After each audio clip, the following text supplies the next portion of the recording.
voice is here, sounds very clear. Savings are grand, Bahama-land. Family is there, bringing good cheer. Sun, sea, and sand, they'll understand. Big brother against San Salvador, Grand Bahama, equal to rough. Where voices hit, families trust for Christmas. Where voices hit, families trust for Christmas. Call Kimberly and Monkey, call Abaco and Monkey, call Lanawa and Cobra Town and Fresh Creek, Cat Island too.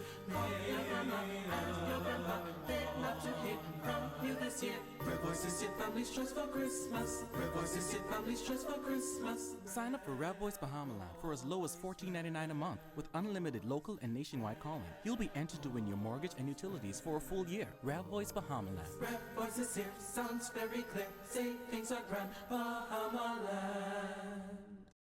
Marco's Law finally brought forward. The Minister of Transport brands Dr. Hubert Minnis a hypocrite. Prime Minister Christie says his part is done in BTC take-back talks. The next big thing is here, plus a young artist displays her talent. The details of those stories and a whole lot more are on the way. I'm Bonnie Toot, and NB12 starts now.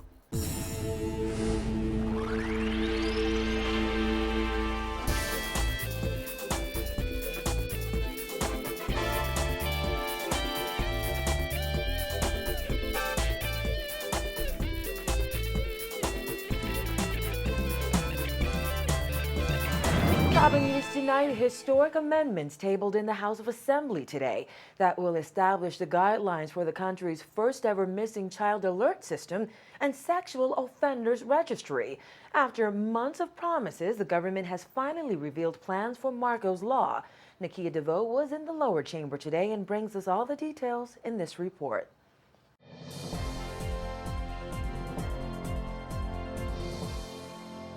Of young Marco Archer will live on through a Marco alert system.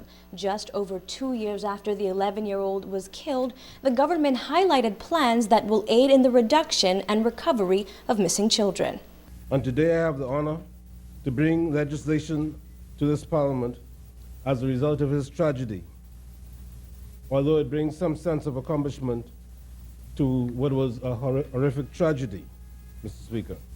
The alert system that we are today, the guidelines for today, is similar to the Amber Alert in the United States. It's being dubbed Mandatory Action Rescuing Children Operation, or Marco Alert.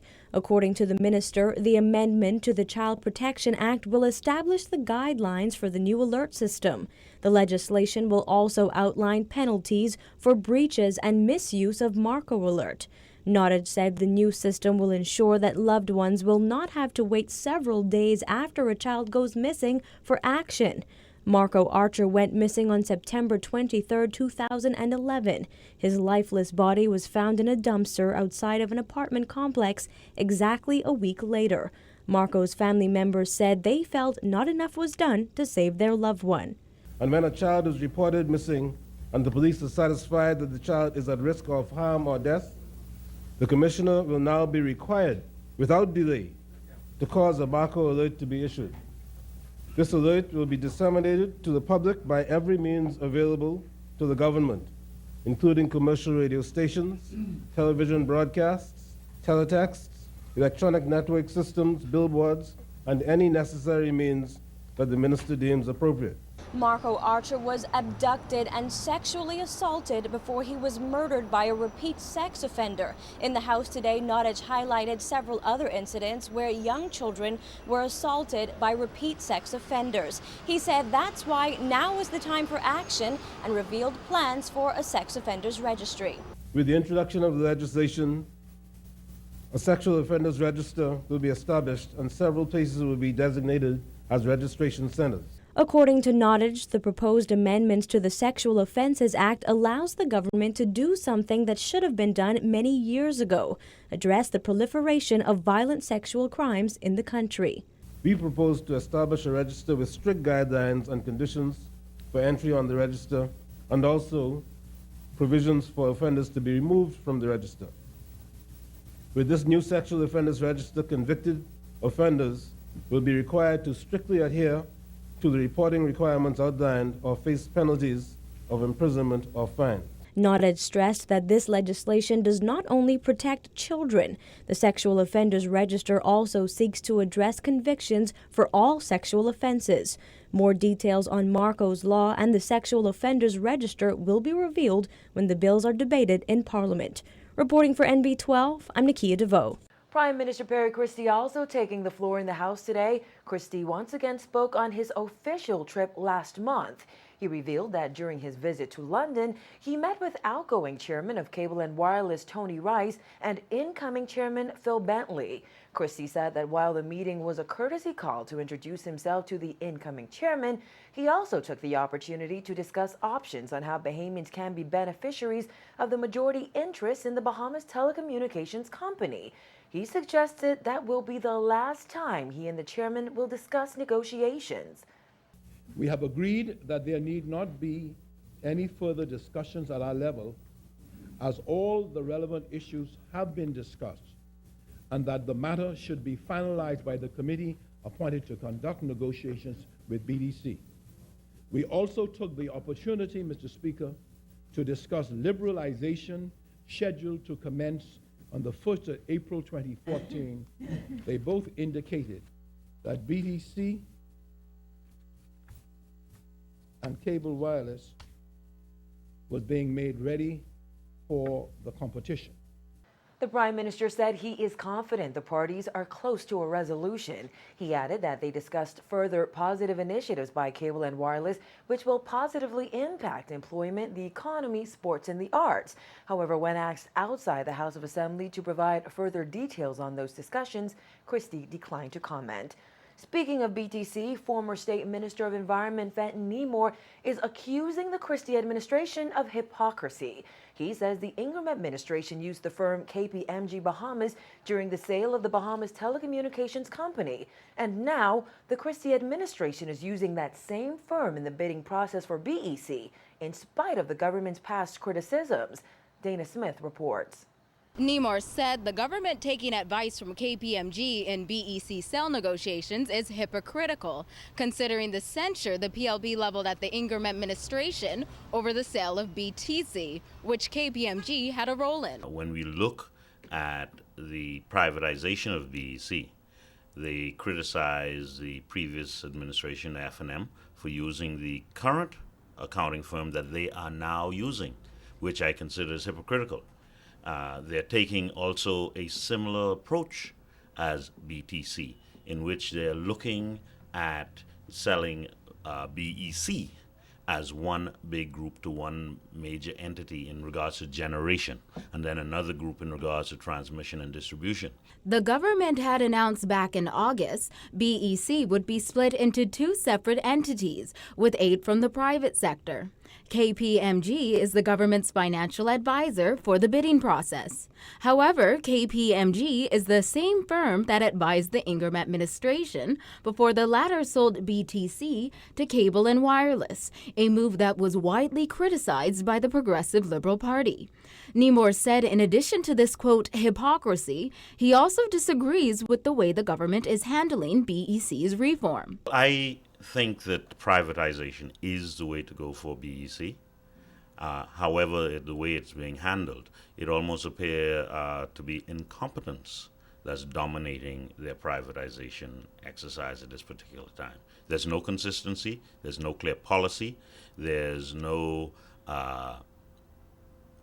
basically no accountability to the Bahamian people as to where we're going with this. I believe if the government really is interested in Bahamian participation, we should look at breaking BEC down into geographic areas where Bahamian businessmen, Bahamian technicians can purchase generation plants, for instance, in the Family Islands, because I believe that is where privatization of BEC should begin in a staged and a phased way.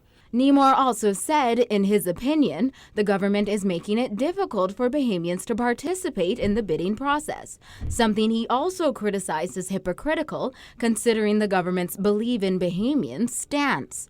He explained interested Bahamian companies might have financial difficulties in attempting to bid, but this could be made easier if BEC is split geographically into more companies. This government, who claims that they that they have the interests of the Bahamian people, are in fact not putting in place policies that would involve Bahamian businesses. So I think it's hypocritical. Deputy Prime Minister Philip Brave Davis said earlier this week there are no Bahamian companies involved in the bidding process to date. However, the shortlisted companies have expressed an interest in involving Bahamians in an equity and ownership arrangement. Reporting for MB12, I'm Dana Smith. Transport and Aviation Minister Glenys Hannah Martin stood in Parliament today to respond to what she called false information regarding 3 major cruise ships that did not dock in Nassau on November 25th. She blasted the Tribune newspaper articles that claimed the inoperability of a large tugboat owned by the Port Department contributed to ships' inability to dock, which ultimately led to a massive fall-off in business for downtown merchants. Hannah Martin stressed that bad weather and only bad weather was the reason. It was agreed between these stakeholders, the captain of the cruise ship and the Bahamian pilots. It was agreed among all parties that for the safety of the vessels and our port, our infrastructure, no attempt would be made to enter the harbor. Let me repeat that, Mr. Speaker. Yes. Please. I'm advised that it was agreed among all parties. Hannah Martin said that article led the leader of the opposition to accuse government of being irresponsible and negligent in the maintenance of the tugboats. Well, she blasted Dr. Hubert Minnis for those comments after reviewing the file on the Amberjack and the Snapper.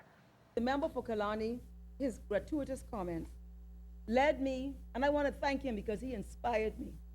Well, I think it's the only time he's inspired me to review the file on the tug vessels, the Amberjack and the Snapper.